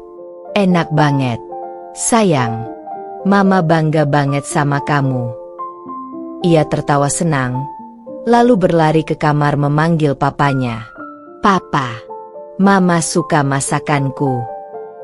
Dari pintu dapur, Rendra muncul dengan rambut acak-acakan dan wajah mengantuk, tapi senyum hangatnya tetap sama seperti dulu, tenang, tulus, dan penuh cinta.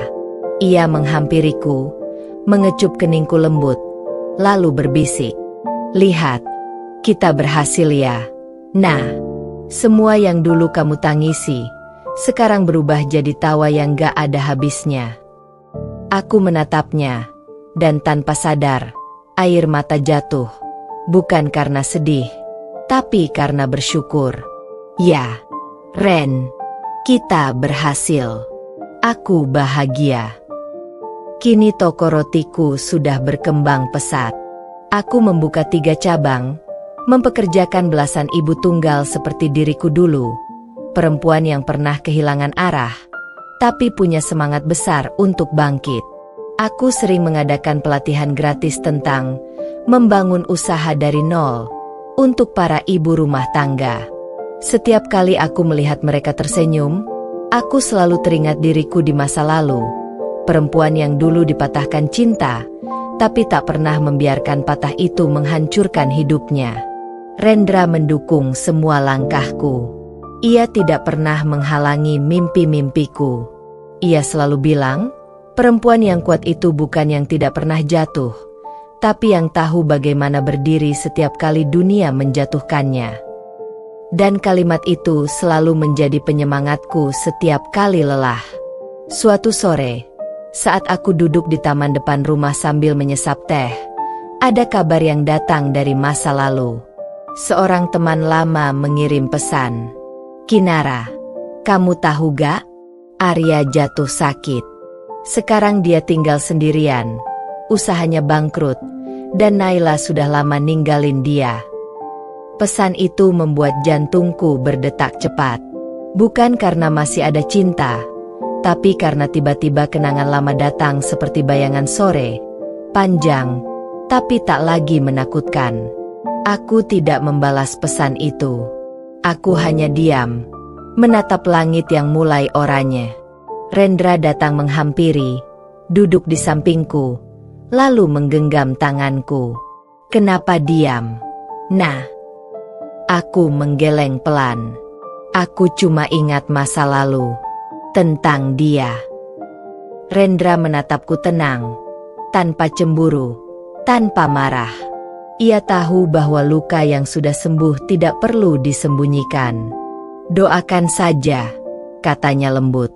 Kadang penyesalan adalah jalan Tuhan untuk menyembuhkan seseorang. Aku mengangguk. Iya, Ren. Aku doakan dia bisa berdamai dengan dirinya sendiri, seperti aku dulu. Lalu kami terdiam bersama. Senja turun perlahan, dan Arsya berlari ke arah kami membawa kue kecil yang baru keluar dari oven. Papa, Mama, aku bikin kue rasa stroberi. Buat kita bertiga, katanya penuh semangat. Kami tertawa. Dan di antara tawa itu, aku sadar, inilah rumah sesungguhnya. Rumah bukan tentang dinding, bukan tentang siapa yang pertama datang.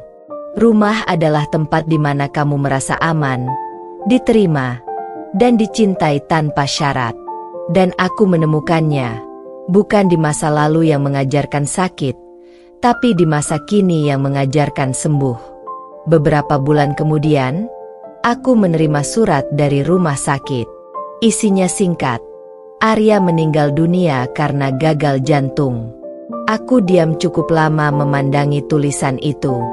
Tidak ada tangisan, tidak ada amarah, hanya rasa kosong yang perlahan berubah menjadi doa. Semoga kamu tenang. Yah, bisikku pelan. Bukan karena aku masih mencintainya, tapi karena aku sudah benar-benar melepaskan semuanya. Aku menyalakan lilin kecil malam itu dan berdoa dalam hati.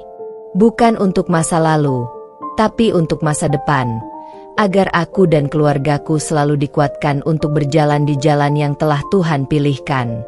Kini, setiap kali aku menatap cermin, aku melihat bukan lagi perempuan yang hancur karena cinta, tapi perempuan yang lahir kembali karena cinta yang baru. Cinta yang tidak menyakiti, tidak menuntut, dan tidak pergi ketika badai datang. Aku, Kinara, adalah bukti bahwa luka bisa menjadi pelita, dan cinta sejati akan selalu datang setelah kita belajar mencintai diri sendiri. Dan jika hari ini kamu sedang berjuang dalam luka, ingatlah, Tuhan sedang menulis cerita indahmu, sama seperti Dia menulis punyaku. Karena pada akhirnya, cinta sejati bukan yang datang di awal, tetapi yang datang ketika kamu sudah siap dicintai dengan benar. Tamat.